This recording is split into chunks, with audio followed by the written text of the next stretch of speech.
women who are battered have the same kind of needs. They need safety, they need protection, they may need financial assistance, they may need legal advocacy. Domestic violence is like heart disease, or it can be prevented before it happens.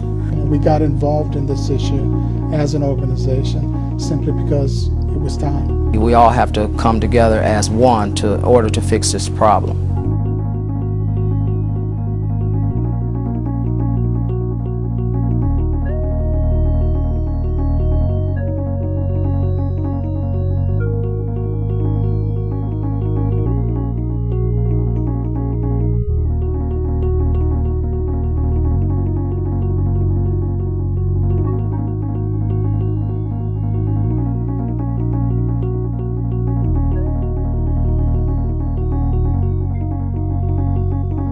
People came here because of the auto industry.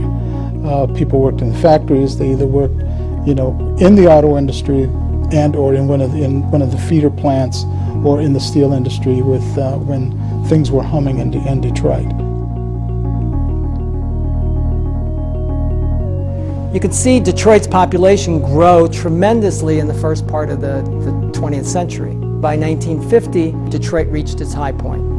We were actually up to 2 million people. A lot of people will think that nobody left the city of Detroit until the 67, 68 rebellion time, but actually population started leaving in the latter part of the 50s.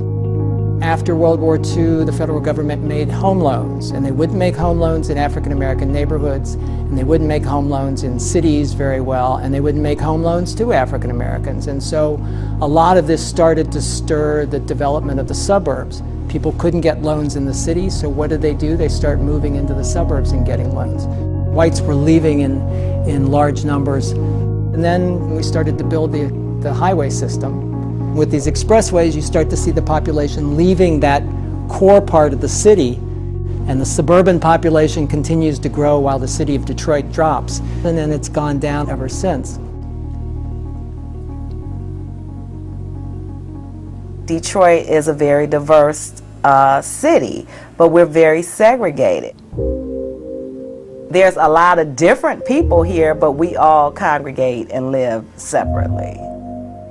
Southeastern Michigan is probably the most segregated area of the country, where you have a significant minority population, in particular African American population in the city, surrounded by not minority folks in the suburbs. And race is so critical in this region, and it certainly plays a role in city versus suburbs.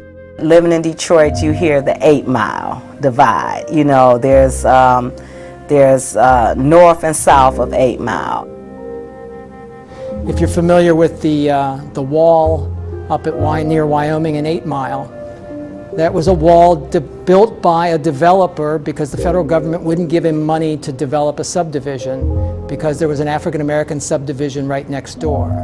And the federal government said this is not, the whole idea of redlining, where redlining came and everything else, they said it's not as safe, we don't want to put money there.